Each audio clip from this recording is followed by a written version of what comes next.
Elementary. I'm Bianca Motley, Broom, and I'm the mayor of College Park. I am so excited to be with you today so we can read a book together. We are reading The Day You Begin by Jacqueline Woodson and illustrated by Rafael Lopez.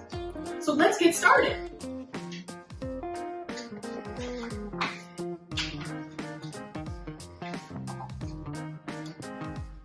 There will be times when you walk into a room and no one there is quite like you.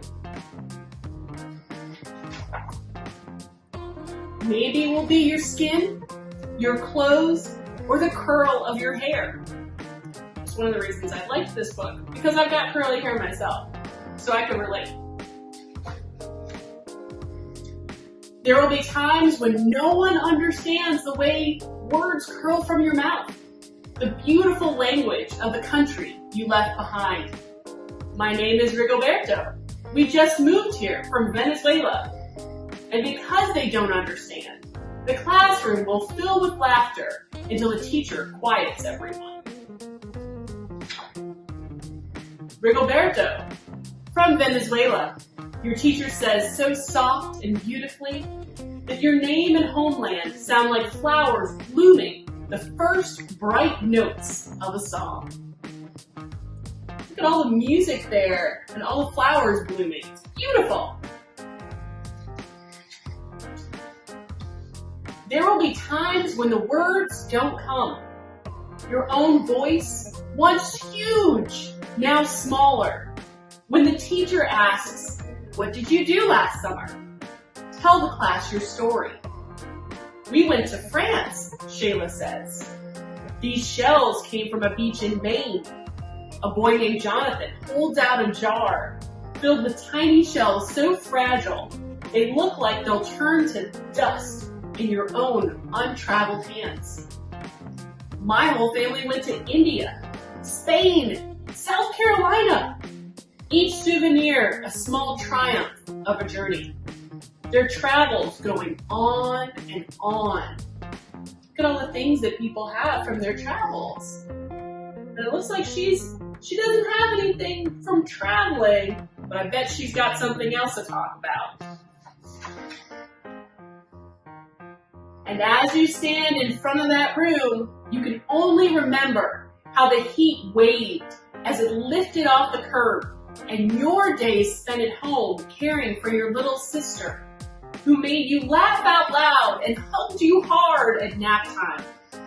You can only remember the books you kept on reading long after she had fallen asleep. And in that room, where no one else is quite like you, you'll look down at your own empty hands and wonder, what good is this when other students were flying and sailing and going somewhere?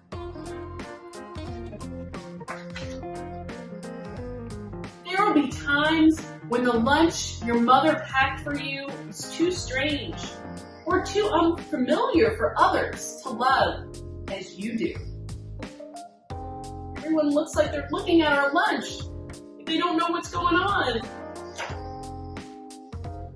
When even your own friend Nadia will wrinkle her nose and say, "What's in there anyway?" And you'll wonder how she doesn't see the rice beneath the meat and the kimchi.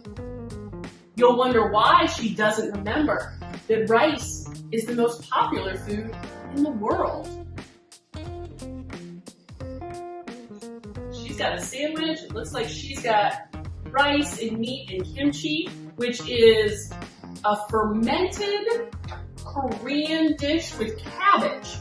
And it's spicy, and they use it as a side to a lot of things. But it tastes really, really good, but it's kind of an acquired taste. And maybe you can try it sometime. There will be times when the climbing bars are too high. The run is too fast and far. The game isn't one you can ever really play. I don't want him on our team. You can watch. Maybe you can have a turn later. See, there he is. He's not playing with everybody else. There will be times when the world feels like a place that you're standing all the way outside of. Everybody else is having a good time there, and they're standing outside of it. And there will be those times. And all that stands beside you is your own brave self, steady as steel and ready, even though you don't yet know what you're ready for.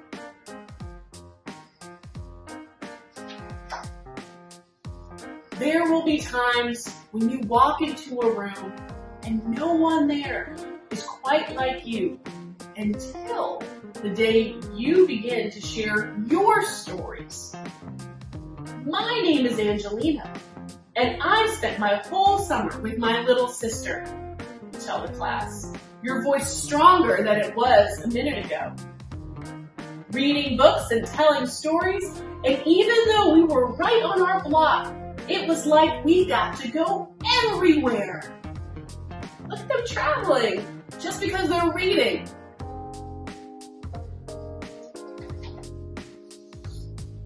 Your name is like my sister's, Rigoberto says. Her name is Angelina too. And all at once, in the room where no one else is quite like you, the world opens itself up a little wider to make some space for you.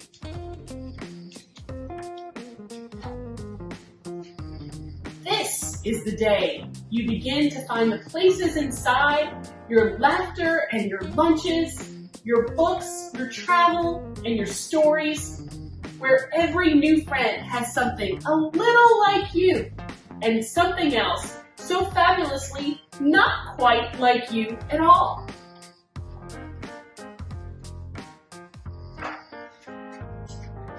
And there they are having fun in leaves at the end.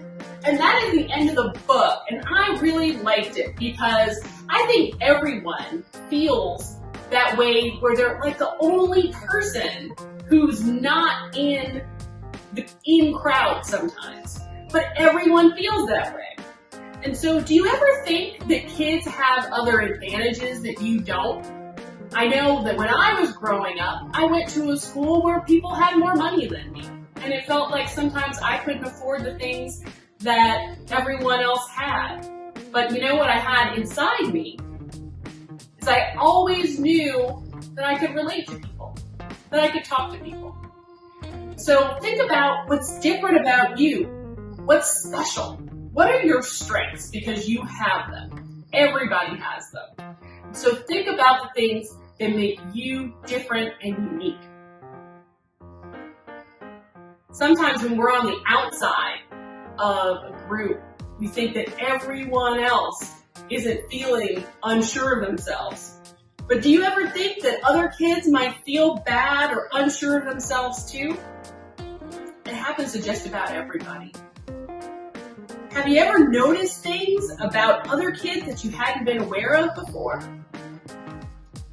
When we look at the boy and the girl at the end of the story, how did they become friends? The little girl was able to speak up, right? She was able to say what was going on in her life, and she found out that she had more in common with Rigoberto than she even realized. And then they were able to become friends. And this last question, you may not have noticed it, but let's point it out a little bit. If you look at the cover of the book, you can see that on the side here, there's a ruler. There's a ruler in place of the door. There's a little handle. And as we go through the book, there are lots of times in the book. You can see it there when Angelina's walking in. There you go. There's rulers all over the book. Now, why would you think that we might have rulers in the book? I think we're going to see them a couple pages in. Oh wait, there's one too. Right here on the table where they're having lunch. What do you think it might mean? I have some thoughts about that, but I wonder if it's maybe the illustrator thinking in a very concrete way about people feeling that they're not measuring up to others. At the end of the day, College Park Elementary, you are perfect the way you are. And you've got stories to share. And you will find those friends that will have commonality with you. So as you finish up your summer, I hope that it is full of books. And I look forward to seeing you when you come back to school in the fall. Take care.